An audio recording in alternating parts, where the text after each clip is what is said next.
so that you can be successful. And then the next challenge is can you sustain that? You know, we've had some really good speakers here the last couple nights, but if you sort of boil it down to what's the message, it's all about choices. You know, Michael Phelps, spoke last night and talked about your actions speak louder than words.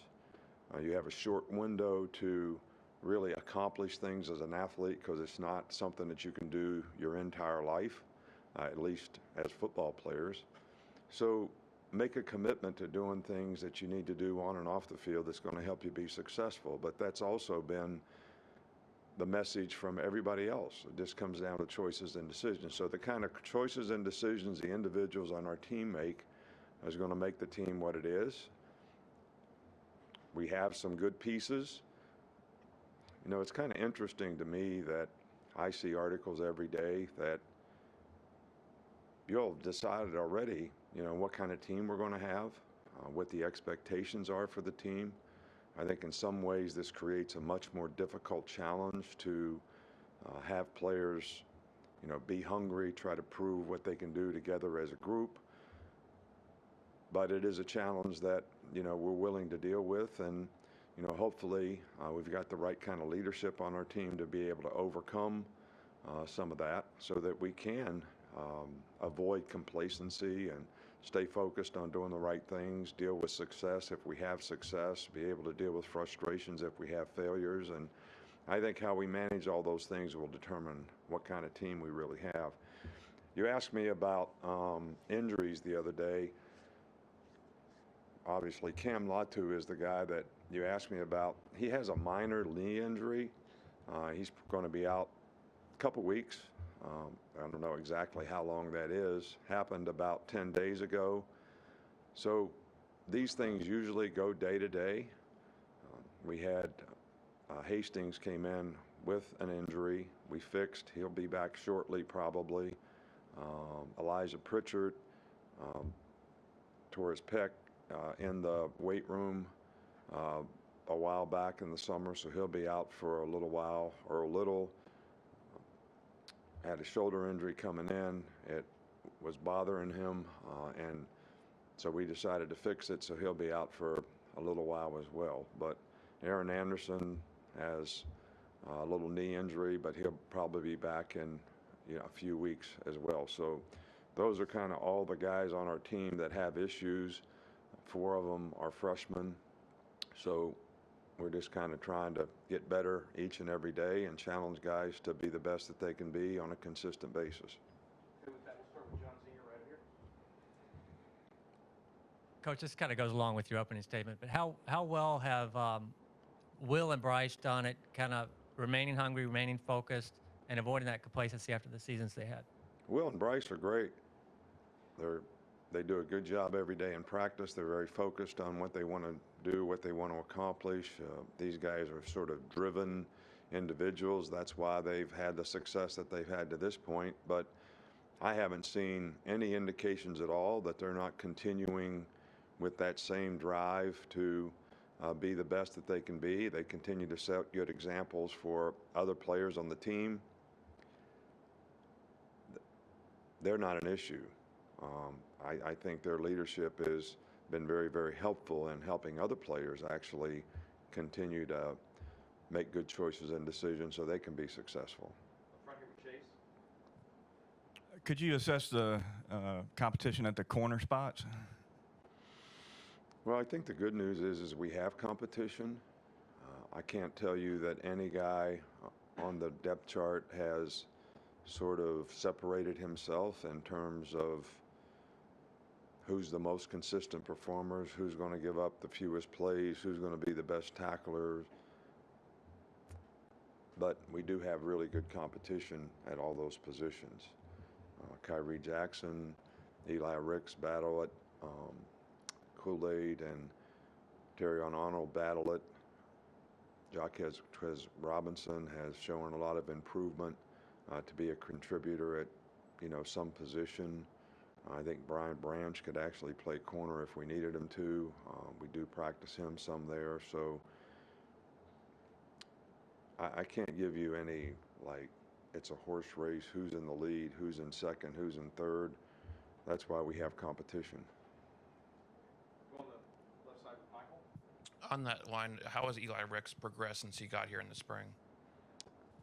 He's made a lot of improvement. I think that, Eli sort of, with the injuries that he had and the time that he was off, it was really a more difficult transition for him physically, emotionally, mentally, to come from where he was to where he needs to get to be the kind of player that he wants to be. And we certainly want to help him do that in every way we can. And I think sometimes when you go through all those things, it can affect your confidence a little bit because you get frustrated and struggle because you're not used to being in the kind of condition that you once were, because no fault of his, but he had some difficult circumstances to overcome with the injuries and so forth. But he is making very, very good progress, physically and on the field, in terms of grasping the system and having a better understanding of what's required of him to be a good player. Middle with Charlie. Just what do the summer additions at receiver bring to the offense, especially an older guy like Tyler Harrell, and how do you feel like that receiving core is coming together?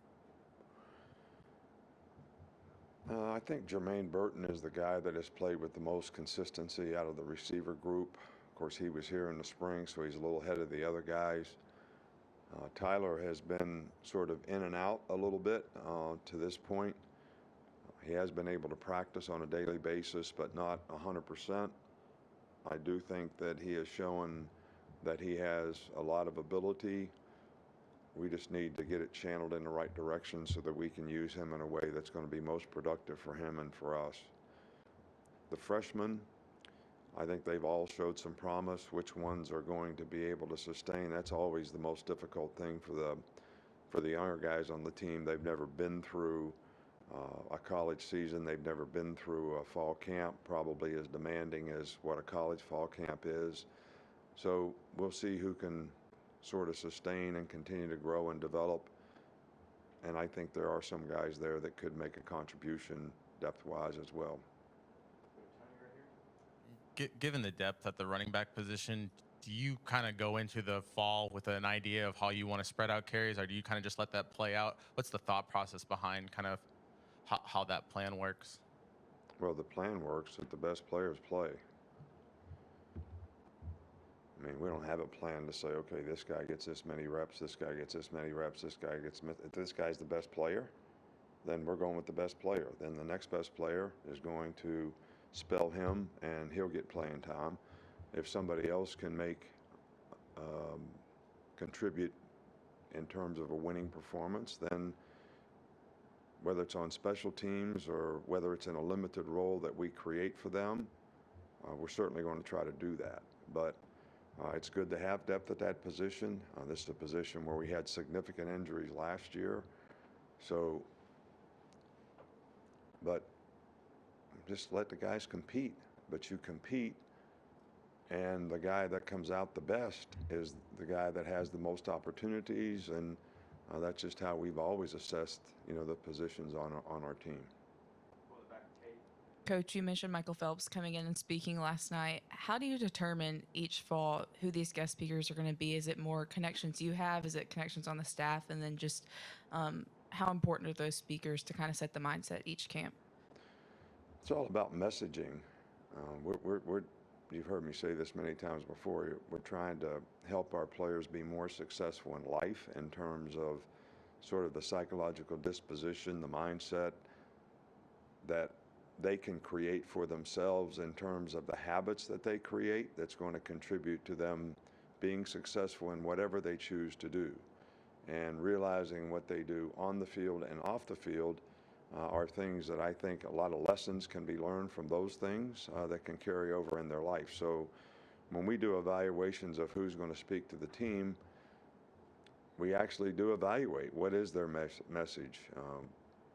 All these people have a message they've spoken somewhere before, and if we think that's something that can impact our players and create interest in them making sort of the choices and decisions and changes they need to make to help them be more successful, that's how we determine who we'd like to visit with them. sometimes it's sort of character development. Sometimes it's also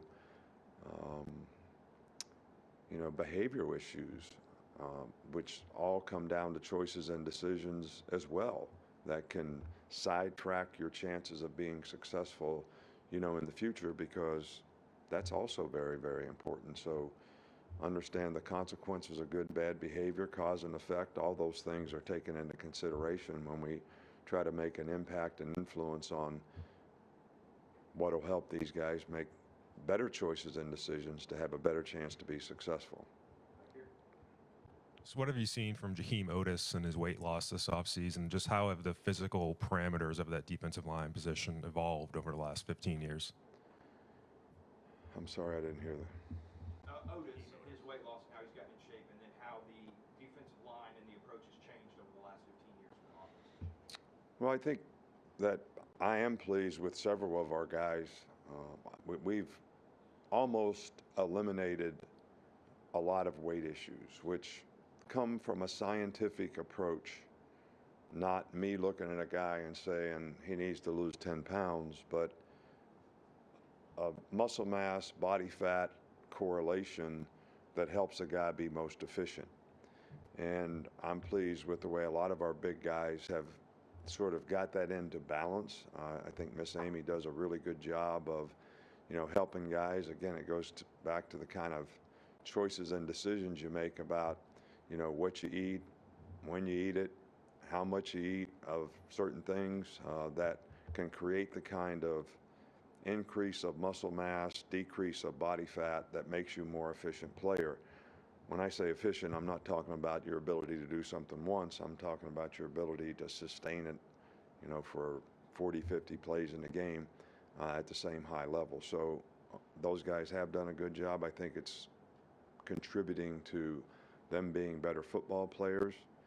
And I'm pretty pleased with the overall team improvements that we made from that standpoint, as well as explosive movements and speed. I think, Dave Blue and his group have done a really good job of motivating the players to work hard in some of those areas, which hopefully will be helpful on the field. Okay, we'll go right here. Coach, in your last press conference, you talked about the continuity of bringing back Coach Golding, Coach O'Brien at the coordinator position. Can you talk about the three new coaches, Coach Robinson, Coach Wolford, and Coach Cox, and what they bring to your staff?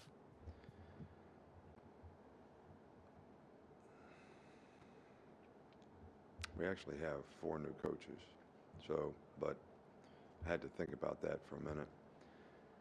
Well, first of all, I think continuity is important. I think it's important for players, in relationships that they have, respect and trust that they develop in the people who are trying to help them be successful. Coaching is teaching, teaching is ability to inspire learning. So to have that respect and trust, I think, is beneficial for all players. We've had a lot of changes here in leadership positions. We've made pretty good transitions in that regard. But I think to have the continuity on the staff enables you in the off season to do a better job from a quality control standpoint of evaluating what did we do last year, how could we make it better.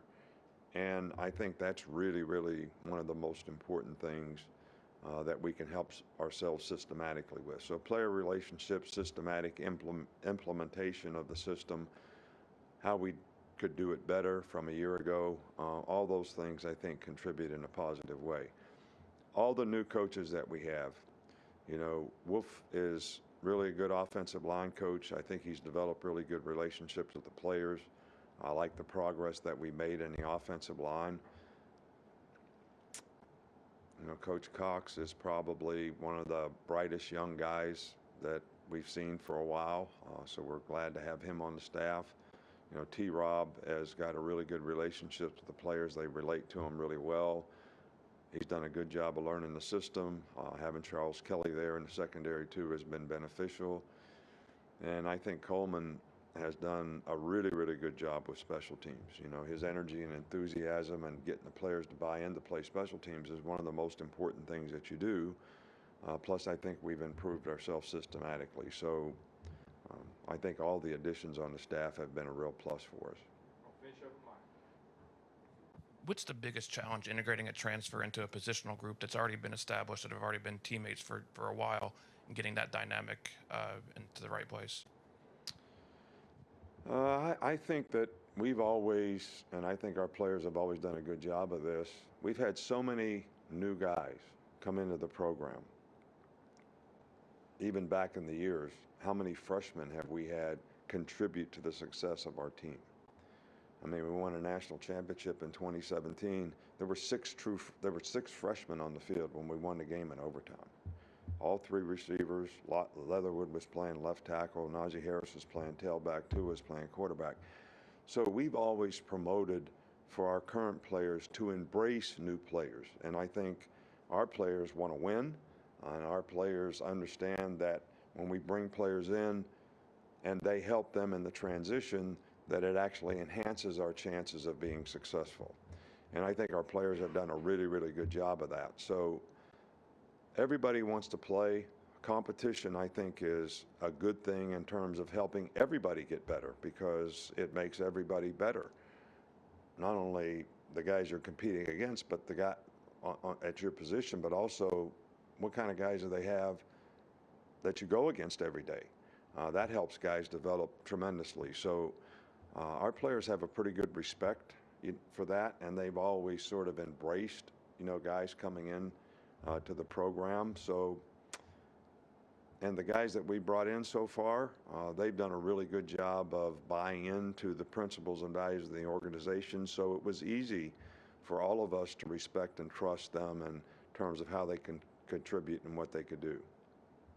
Thanks, Coach. All right, thank you. Appreciate it.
You guys, Pete will open with a quick open, I assume, and then we will get to questions. So please raise your hand. Kind of let me see who that you are. Keep them up for a second. Go ahead, Pete. Awesome. Obviously excited to see you guys again. Don't get to do this a lot, so every time we get to do this, it's normally the start of something or the end of something. And so, our guys obviously have been working extremely hard this summer. I think what's a little different about college football now, those 2 hours you get with them in the summer in June and July, are huge going into camp. So, I think this is the first year since I've been here, and this is year 5 for me. I think we got leadership at every level of the defense. We've got old guys obviously up front, and DJ Dale and the Boy B's and Byron Youngs that understand the system, understand the expectation, and providing leadership in that group. Obviously, you got Henry back in the inside room after a year experience in our system. In the process here, you got Moody that's been here obviously year 5, that's got some game experience, but more importantly knows the expectation and is hungry to try to earn that starting position. And then the back end with the Battles coming back and the DeMarco Helms coming back that understand the checks, the adjustments, how to practice and what it's going to take. This is the first time I think in 5 years at every level you've got experience coming back. With the addition of that, obviously we've added in some new players, whether it be in transfers or freshmen. It's going to be our responsibility to get those guys, bring them along. I think they understand after the summer what it takes to compete here. And obviously from a defensive standpoint, the terminology and what it's going to take, to not make mental errors on Saturdays, which is most important. So I like where we're at. I think the leadership is where it needs to be. We got to continue to develop the bottom of the roster with these young guys. It's a new year. I think those guys that are in that room, the DJ Dales, the Will Andersons, the Henry Tohotos, I think they remember the last 15 minutes of football that they played. All right, and it's not how we wanted it to be. And the bottom line, we didn't get it done when we needed to. We couldn't stop the run when we needed to. So I think that's still in the gut. And I think that's, when they come to work every day, we want them to remember that feeling, just like we remember that feeling. And it's going to take, it's going to be up to us, obviously as a unit, us collectively as a team, to prepare the right way so we don't feel that again. All right? You done? Yep. Sorry. Mike, sorry about that. Just wanted to ask about Jaheim Otis and the weight that he's lost this offseason, and also just in your time around the game, how you've seen the defensive line position evolve physically from maybe some of the bigger guys of the past to what it is now. Absolutely. For Jaheim, obviously he's from Mississippi, so I recruited Jaheim. So to see his transformation over a 4-year period, because Jaheim first came to camp here in 8th grade and got an offer in 8th grade. And obviously you can see spurts on tape throughout his high school career that he could be really special. And then you can see a lot of plays where he's taking a play off. It's like, okay, that's going to get us beat. So the most exciting thing for me, Jaheim, he's always been a great kid. But, when he accepted to come to Alabama, he knew what it was going to take. He knew it was going to be hard. He could have gone to a lot of other places where he wasn't asked to do what he's going to be asked to do here. And he knew weight was the biggest thing, and this is what we had to focus on. And that ended up being one of his biggest decisions to come here, was the nutrition, was Miss Amy, and the strength and conditioning to be able to develop him and get him down to where he needed to be to play good winning football. And he's done an unbelievable job of that. So I'm excited about him. I think collectively as a unit, I think that's your next question. I think they know what to do. I think it's important to them. I think they're playing hard. Obviously, I think the biggest thing up front is you can't make your own play. I think sometimes at every level we have guys that press, that want to make plays, and in turn you don't do your job, and that's when explosives occur. Whether we're not in our gap, our rush integrity's not right, we get a scramble, they create explosives. So I think we're better as a unit. I think Coach Roach does a good job with that, so we're expecting big things from him. Up front here with Chase. Coach, could you talk a little bit about the competition at the inside linebacker position next to Henry with Moody and some younger guys and the rest? Yeah, absolutely. I think obviously, no position here is in stone, but obviously Henry had a good year. He's got leadership, right? So he's at the right position. I think at that will spot, right, based on what you're in, whether you're in a 3-4 system or a 4-2, based on what you're seeing, you've got Moody that's got experience in the system. You got Deontay Lawson, who I think had a good spring, had a good summer. I think he's having a good fall camp. I think there's a push right there right now. And then you add young players to that with Jahad Campbell. And then I think Ian Jackson has been preparing the right way, practicing hard. So, and we're moving some guys around, and we're getting those guys to compete, and that's what fall camp's for. But, yeah, we'll have to come out of camp and see who that guy is. Middle with Charlie. Sticking with the linebackers, you obviously get Will back, but also Dallas finished the season strong. Just what do you see from that unit as a whole, and what can that duo kind of bring to this defense this fall? Yeah, obviously, I think, if you got one elite pass rusher, I think people can play for him and chip them and, do certain things. When you got two, I think that's an exciting thing. But I think most importantly, obviously, you got to be able to stop the run on base downs to get them in obvious passing downs. Let's let these guys go rush and do what they do best. But I think the depth of that position, what is unique, Because you talk about Will, you talk about Dallas, which Will had a great year. Dallas, towards the end of the year really started coming on. But Chris Braswell's been really showing up. Heavy-handed, good pass rusher. We got a lot of depth at that position to where we got to do a good job as coaches to get our best players on the field. And what package allows those guys to stay on the field regardless of the down and distance, regardless of the personnel that you're going against. So I think it's going to be critical for those guys to be on the field for us to be at our best. Hi, Coach. What have you seen from Will Anderson from the end of last season and now that says, I don't have to worry about him getting complacent? He's still working to get better, still doing everything you wanted him to do. Yeah, I think that's what's different about Will than a lot of people. Like that, Will's always been that way, and so he came in hungry, preparing the right way, and I think Coach used this term, relentless discontent. Like that's who Will is. All right. So regardless of what individual accolade he gets and all the praise he gets from you guys and all that, like that doesn't change who Will is. Will shows up every day with the same mindset. And I'm going to outwork everybody else. I'm going to prepare harder than everybody else, and I'm going to improve my craft. So I don't have to put expectations on Will. All right. He has his own. He's the hardest on himself. So he's different than a lot of guys, but he doesn't let the noise get to him. He's trying to be the best football player he can be, and then he's trying to bring people with him. And that's a daily job for him that he looks forward to. In the middle with Michael.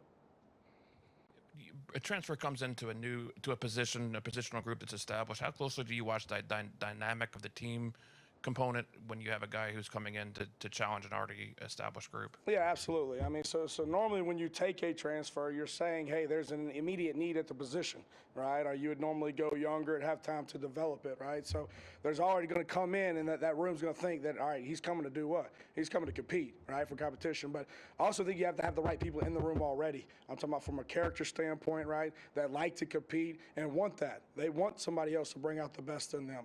So I think that the group that we have in there in the defensive back room are very humble, hardworking guys that aren't egotistical, that, hey, Coach, you can bring in anybody we want. I know I'm not to compete, and I know I'm going to have to be my best. And we want the best guy, whoever it is in this room, to play so we can be at our best to win the football game. Now, from the transfer standpoint, I think it's who is the guy. I think you got to know who you're bringing in, all right, from a character standpoint, because if he comes in and he's not the guy, all right, and he doesn't have a good moral compass and he doesn't have high character, you can have issues. All right, and then now what's that do to your locker room? What's that do to the position group? But the ones that we brought in, first and foremost, they got to be the right type of people, and then secondly, all right, they got to be able to help impact our team in some way on some team. So I think what we've done on all the transfers we brought in, they have both.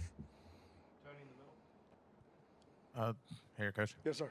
There's been a lot said about the pressure you guys are able to generate on the edge, but in terms of interior pressure, maybe especially on the defensive line, who are some of those guys that you could see kind of filling the role that you've had with, Fedarian Mathis, Quinton Williams, those kind of guys? Yeah, I think obviously it's early. We just put pads on yesterday, but, I think, between Burrows, Jamil Burrows, I think he's got some twitch in there. Byron, obviously. We leave DJ in there. DJ's been an every down player for us right now, knows what to do, gives great effort. Believe it or not, Jaheim has got a lot more wiggle than y'all are going to think he's got. All right, so, he's a guy internally that if you leave one guy on him, good luck. But, we'll package that. Jamarian Latham showed up. We've got a lot of guys that would normally be 5 techniques in a 4-2 system that when you get to third down, you bump them inside to the 3 techniques, and this goes get those guys one-on-one. But, the thing that we've got to do is it doesn't matter. On third down, if you're going to rush 4 guys, who are your 4 best pass rushers? I don't give a shit if you call them outside linebacker, D-line, or inside linebackers. Let's get them 4 guys to rush and put them where we need to put them. And that's what we're going to have to do. Coach, you talk about having leadership at every level and then also having younger guys you need to bring along. How much does it help having leaders on the team that can help you do that where it's not just all on the coaching staff? No, I think it's huge. I think every great team that I've been around is player run. I think obviously in anything that we do, hey, here's the expectation, here's the standard. But if the people under you aren't upholding that and pushing other people around them to it, you're not going to get what you want. And so I think it's huge that it's spread on both sides of the ball. I think a lot of times you see certain teams where it's loaded on one side. I'm not saying from a talent standpoint. I'm saying from a leadership standpoint, and one side slips. So I think this is a unique team to where we've got leadership in the right spots on both sides of the ball that is important to them, and they do it the right way, but they bring people with them. So, yeah, it's got to come inside out, not always top down. Coach, you had an offseason incident in February. What have you taken away from that, and how have you moved forward from that? Yeah, absolutely. I think anytime you're in a leadership role in anything that you do, you've got a responsibility. So I think it's, every day we talk to our kids about making good decisions, right? And that there's consequences for making bad decisions. And I made a very poor decision that affected a lot of other people than just myself, all right? And it was selfish. And I know it opened up a lot of emotions for a lot of people because people can be affected by making that decision. And I was wrong, and I got to suffer the consequences for it. And I've done a lot of things in my life, obviously, to adjust what I did, right, to become a better person for it, whether being a father, a husband, and a coach. And I think the biggest thing for me, obviously, is like I told the team. I met with them that next day. It's like, look, man, I can tell you anything I want. I got to show you, right? And so to provide that leadership and get the trust back from the team and made a mistake and learn from it and move on. Stay over there with Kerry. Hey, Coach, tell us how things are going at the cornerback competition on both sides, both corners. Yeah, I mean, obviously, from a game experience standpoint, Kyrie comes back with game experience from last year. Kool-Aid had game experience from last year. You bring in a guy that had SEC game experience in Eli Ricks. But then we've got some younger guys that have been here at least a year, and I think Terry and Arnold is really flashing. And I think every day those guys got to come in and compete. So, I mean, that's what this camp is about. We're going to get through this camp, and we're going to find the best two corners. And ain't who's listed at right corner, who's listed at left corner. We're moving that around daily. We're giving them all an opportunity to compete against the best guys and see who can cover versus our ones. But I think every day, that is a battle that we're moving around to see who comes out on top. But I think there's 5 guys right now that are pushing to who's the best two, and find a way to rotate the others. Middle here. You talked a little bit about Jalen Moody, and I wanted to ask a little bit further about that in terms of his game experience and just being able to be in your system for his second year. Have you seen anything, in the time, in fall camp and in the spring that has really jumped out at you? Is there anything that he's done that's really improved? I think the biggest thing with Jalen, and he knows this, we talk about this, is consistency. So there have always been flashes that you'll be able to see, hey, there it is, right? But then come back in the next day and the inability to be able to stack it, right? And then the next day it's like, no, that's not it. Like, that's going to get us beat, whether it's on the field or whether it's off the field. And so I think consistency in the decision-making process and then the proper preparation, right? And then once he's out there, hey, let my rules apply and play fast. And I think we've seen more of that, but we got to get the pads on, put them in a live environment. We start getting these scrimmages and really evaluate it and make sure we got the best guy at that spot. 2 more. We'll start with Ryan. Hey, Coach, I know you're not able to talk about specific recruiting in the current climate, but you're known as a very effective recruiter. What is your approach in that living room and be able to convince a kid to come to Alabama? Hey, I work for the greatest coach of all time at the University of Alabama. What the hell's wrong with you? No. So, I mean, I think recruiting has changed a little bit over the years. I mean, when I was Division II and 1AA, it was about, hey, who had the best relationship, who was willing to outwork everybody else, all right? Who's the guy that's going to help them make a decision or female that's going to help them make the decision, right? And why can we do it better than anybody else? All right, well, it's still like that to some degree for some guys, but for most, let's be honest, it's not. Right? Does that make sense? So then at that point, now all they want to know is, hey, what is it in it for me? Right? So, hey, you get to learn under the leadership of the best coach to ever do it. Here's the strength and conditioning aspect of how we can make you better. So now to me, you're using more of, all right, what do I have? Right, to enhance, obviously, their experience as a student athlete for them to get what they want, and that's the NFL. And in the process, how can you use the University of Alabama's brand, Nick Saban, to market your name, image, and likeness to allow you to make more money while you're enrolled as a student athlete? And I think the University of Alabama, more importantly, I think Nick Saban allows young people to be able to do that better here than anywhere else. And I think so if you got a good product and anything that you do, normally that's easier to sell. Now you still got to develop a relationship, you still got to identify it right and give them what they need, so that's a piece of it. But to me, I'm who I am, regardless who it is. And, they're either like that, they don't. It's my responsibility to provide the information for them. Hopefully we have better stuff than everybody else and they make the best decision for them. So I think it kind of does it for itself. Hi, Pete. On paper, do you think that this team, this defense specifically, personnel-wise, has the chance to be the best, most talented group you've coached since you've been here at Alabama? Yeah, I mean, to be honest with you, I don't look at all that. To be honest with you, I come in every day. How can we improve today? When I normally leave this building tonight, I feel like we're about to get our ass whooped. It's just normally that type of day, right? And then we show back up the next day, and how can we take one step? So, we're fortunate to have some good players. They still got to prepare the right way, practice the butt off so we can get it on Saturday. But we've had great great players here in the past, you know. So it's buying in, doing the right thing, competing every day, right, pulling people with you, and let's see what happens. All right, Pete. Thanks for your time. All right, appreciate it, guys. Thank you, Coach.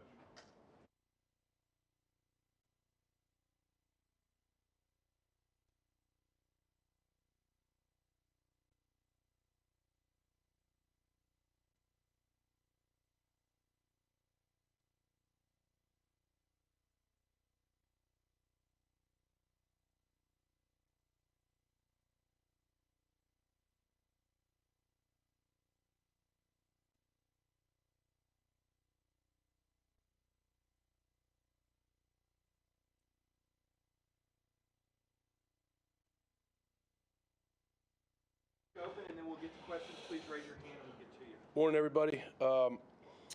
You know, like I said before, very excited to be here going into my second season. This has proven to be, you know, a very special place to coach. Obviously, the coaching staff, led by Coach Saban, the players here, the support staff, everything is top notch. So it's really been a great experience for me over the last year and a half. You know, offensively, obviously we have a lot to replace from last year. You know, when you think about the guys that aren't here anymore, that are, you know, some of those guys are on to the NFL. But obviously with Bryce back, that is a very good thing. You know, we have an excellent quarterback. But when you lose guys like Evan Neal and you lose guys like Jamison Williams and John Mechie, you know, you have to find out who can replace those guys. And it's very early in camp, and we're finding that out. On a side note, but a very important note, I just want to talk about John Mechie real quick. John Mechie is a very special guy in this program. Coach Saban, myself, Coach Wiggins, we've all heard and reached out to John, and we've heard from John. And John is a very positive guy, and our thoughts and prayers are with John as he deals with what he's dealing with. Great football player, but an even better person. Back to football, we have a very solid returning group of core players, some exciting transfers, but we're only really in day 3. We're just starting out here, so looking forward to progressing each and every day. These guys are working hard. They practice hard. They practice with spirit and good energy, and it's an exciting time to be beginning this season as we get going on 2022. So with that, I'll open it up to questions. We'll go to Mike here on the right. There's a good deal of speculation this offseason connecting you to different NFL jobs. Just what was your level of contact there, and what sort of commitment did you make going into this Alabama job? No, I've made a commitment to Coach Saban.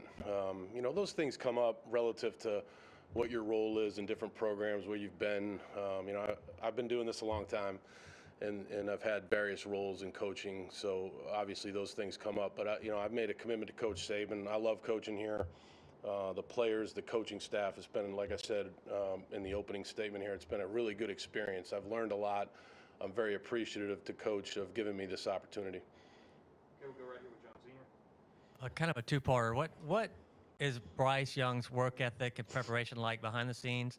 And were there any specific areas you wanted him to focus on off-season to get better? Yeah, he's very, very well prepared behind the scenes. He puts a lot of work into it. He's a very bright young man. He's got great poise, in addition to the talent that he has. But he works very hard every single day to try to get better at certain things, whether it's footwork or pocket presence or, you know, learning different protections and what we can do to adjust different things relative to what we're seeing from a really good defense. Working with receivers, you know, on timing and things like that, and all the other things that go into the offense. Bryce does a great job. He's been a joy to coach. He's the same guy every day, very consistent guy, good leader, and you know, it's just been a joy to coach him. Okay, step here front with Chase. Coach, could you just comment on the competition at the offensive tackle spots? Yeah, I mean, look, we feel like we have a good mixture of veteran players there, with some incoming guys, or you know, maybe guys that maybe didn't just get here but have been here for a year. You know, that position takes a while to develop. Coach Wolford has done a great job in the 6 months that he's been here of working with those guys, you know, to get into the specifics in each and every guy and how we're doing it. We're mixing and matching. It's early in training camp. All those guys are working hard. They're tough. They're athletic. Feel really good about where we are on the offensive line. Eventually, it'll shake itself out as we move through camp. Only in day 3, headed into day 4 now, so it's too early to tell. But all those guys are working really hard, and they're a fun group to coach. Go to the middle with Charlie. You mentioned the wide receiver group in your opening. You guys have to replace a lot of production there, but you added a couple of veteran players from the transfer portal. Just what do you think that Jermaine Burton and Tyler Harrell can bring to this offense? Yeah, those guys have stepped in with the addition of, Ja'Cory Brooks coming back from last year, some of the younger players that have stepped in. It's a very hard-working group. They're well coached by Coach Wiggins. He does a really good job with that group. It's a group that has, again, kind of like the offensive line, a mixture of veteran players, whether they came from other programs, and also this mixture of young guys that are in that group. So working very hard early in training camp. We like the presence that Jermaine Burton has brought to that position, Tyler Harrell, the presence that those guys have brought to that position. But again, just like the offensive line, it'll continue to develop over time. We're early in camp, like I said, and we'll see how it all shakes out over the next few weeks. We'll go left middle with Michael. With that group, what have you seen in terms of the challenge from the guys who returned at receiver when they have two transfers come in and compete with that? I think that's a great question. I think that's the way of the world in college football, right? I mean, I'll leave a lot of that to Coach Saban, and he can, I'm sure he's been asked about that. But I think when you think about the portal and you think about the different things, that's just the way it is. You're always going to try to do what's best for your football team. That's what Coach Saban always tries to do. And so if there's a guy out there or two guys out there that you think can help your football team and they're interested in coming here, then that's something that we'll always explore. So the addition of those guys, they're hardworking guys, they're good guys, they're good teammates. It's been, to me, at this point, a seamless transition. Stand on the left with Ryan. Hey, Coach, good morning. Can you Hey. talk about the backup quarterbacks behind Bryce and the competition there? Yeah, both these guys, Jalen Milroe's been here for a little over a year, and he's really improved in the offense. He's improved in his knowledge. It's very important to him. He prepares behind the scenes. I think the coaching that goes on in that room, not just me, but the other guys in that room has helped, but also Bryce Young has helped. He does a good job working with Jalen and Ty Simpson. Ty Simpson, just having gotten here in January, is a very bright guy, a young player, inexperienced obviously, but works very hard and tries to get better every day. And I think that's the key. If you can try to improve every single day, I think that's what football is all about. Like, it's an improvement game. Who can get better each and every day and put their best foot forward each and every day. And I think that's what both those guys are doing. So, it's been a good group to coach. It's a good room. We got 3 walk-ons in there that are doing a good job. So it's been a fun group to coach. Go to the middle with Tony. Yeah, at the running back position, you've had in recent years bigger backs like a Najee or a Brian. You don't necessarily have that guy. Does that change the approach of how you kind of utilize the running backs, or how does that kind of work? I think that would be the same, every single year with different skill guys at all the positions. You have to look at what you have, what their skill sets are, and how you're going to use them in the offense. At the running back position, we have a lot of talent there. Feel really good about that position. With the addition of Jahmyr Gibbs in the offseason, then Jace McClellan and Roydell Williams and Trey Sanders coming back. We have Emmanuel Henderson, who's been added to the mix there. Very, very good position. Another position that, you can really watch every single day. They compete, but they're very tight-knit. It's a fun group to coach, and there's talent there. So, we have to do a good job, like you asked, of figuring out, okay, what do these guys do well? When they're in the game, what are we going to do with them? But that's a good problem to have. And I think that, again, over time will, it'll be proven over the next 20 or 25 practices as we go through training camp, how we're going to use those guys. We'll stay in the same area. You brought up Bryce Young in your opening statement, and I wanted to ask about, the benefits of being able to have him in your system for a second season. You already had a great year last year, but, what room for improvement do you see in his game, and is there room for improvement? There's always room for improvement. I think when you look at last year, we studied a lot of his play last year, what we did offensively last year. We've got some new staff members that have brought in new ideas. We've talked to Bryce about these new ideas in addition to maybe some things, we both can improve on. I'm in this offense for the 2nd year. He's going into his 3rd year in this offense. So hopefully you'll see improvement just in knowledge of scheme and how to use that scheme against the different defenses we're going to see. But Bryce is always looking to improve. Every single day he comes in there, He's you know, somebody that goes out to the practice field and really is striving for perfection every single day, and that's a great guy to coach. Back up front with Chase. Coach, the college game has completely changed since you were at Penn State. I mean, when you consider just the whole landscape of it, and NIL, the portal, and everything else, is it remarkable to you that it's flipped around so much since you were last a head coach at this level? Yeah, I mean, you know, my focus obviously is on my job here and you know, what we have to do as an offensive staff to put the best offense out there that we can possibly put out there. But with that, you know, with regards to your question, it has changed a lot, right? And it's changed for the betterment of the game. I believe in some ways it's changed for the betterment of the players. The players are in a spot now where they can achieve a lot of different things, not just on the field, but off the field. And I think we all kind of saw this coming, you know, when we were, you know, 10 to 15 years ago. I think Coach Saban, you know, he saw this coming. He was on the forefront of it, and here it is. And so we just deal with it. I think we do a great job here of thinking about it, led by Coach, how we're going to, you know, approach it, because it is what it is. You got to adapt. You have to adapt to the times, and I think that's one thing that I've learned a ton from him, watching every single day how he adapts to the changing times, not only on the field but off the field, and I think we do a great job of that here. Charlie.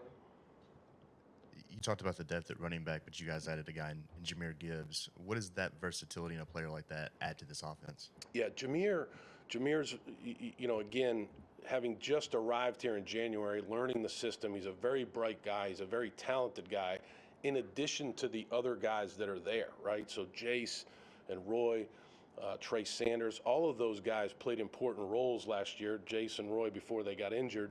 Trey, you know, late in the year played an important role for us.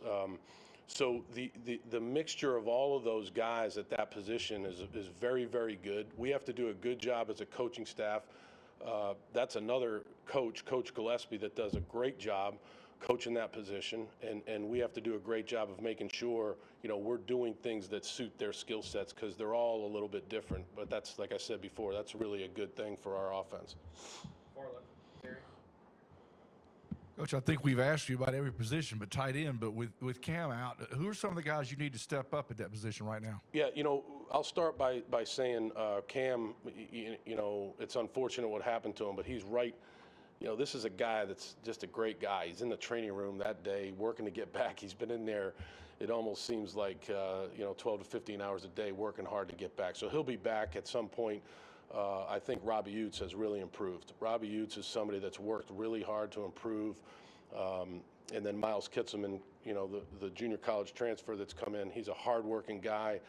He's getting used to the way we do things here, but I think he's a guy that is a solid player that can help us. And then there's a lot of young guys. Don't want to get into all the young guys, but there are some young guys at that position that we really believe can help us too. So we've got a number of guys at that position that can take up the slack while Cam is out, and they just need to keep working hard and improving. We'll finish up here with something, Gino. Yep. Hey, Gene.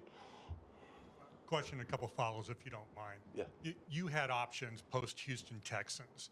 Why exactly did you decide to come here and work with Nick Saban? You know, it was one of those things where when you get fired in coaching, you find out really right away that maybe you don't have as many friends as you thought you did have. And I think when Coach Saban reached out to me and talked to me about this job as they were getting ready for the national championship game, I didn't feel like, as I talked about it with my wife Colleen and our family, I didn't think it was anything that I could pass up. To have the opportunity to work for the greatest college coach of all time, arguably one of the greatest coaches of any sport, I don't think you could pass that up. To learn from him, to come into this program and see how he does things, to be an offensive coordinator again with a lot of great players and a great coaching staff, that wasn't anything that I could pass up. And so we talked about it for about a day, and we decided that that was the best decision for our family. There have been more than a few head coaches who have come through this program and gotten head coaching jobs from here. If you decide to pursue something in the future, how do you think this experience has helped you? You know, if that's something that's down the road for me, Gene, again, like I said earlier, I'm very focused on, trying to improve this offense each and every day and work with the coaching staff to get better. But if I'm fortunate enough to have that opportunity again, and who knows if that will come down the pike, but if it is, this will be an amazingly invaluable experience for me, because you're able to watch Coach every single day, work with us as a coaching staff, work with the players, work with the support staff.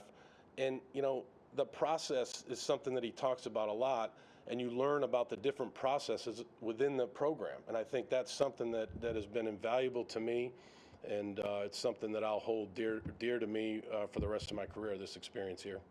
I'm just curious, Bill, at Penn State and with the Texans, did you ever hire a former head coach? And if not, what does it say about Nick that he's been willing to do that? Yeah, I did. I hired, the first guy that comes to mind is Romeo Cornell. I hired Romeo when I was in Houston, and he was a great asset for me in Houston, a great football coach and an even better person. There's probably other guys in there that had some head coaching experience, but Romeo's the one that stands out to me right away. What it says about Coach Saban to hire guys that have run programs before is that he is very confident in his own ability. He wants to hire what he believes is the best of the best out there, whatever it is, coaches, support staff around him. And he wants to make sure that he's doing everything he can to help the players get better. And I think that when you see, his track record of who he's hired here, he's had some great staffs here. And he's very confident in what he does, his process, and obviously that's been proven through time, and it's been, for me, great to be a part of it. All right, Coach, appreciate you. Okay, thanks, guys.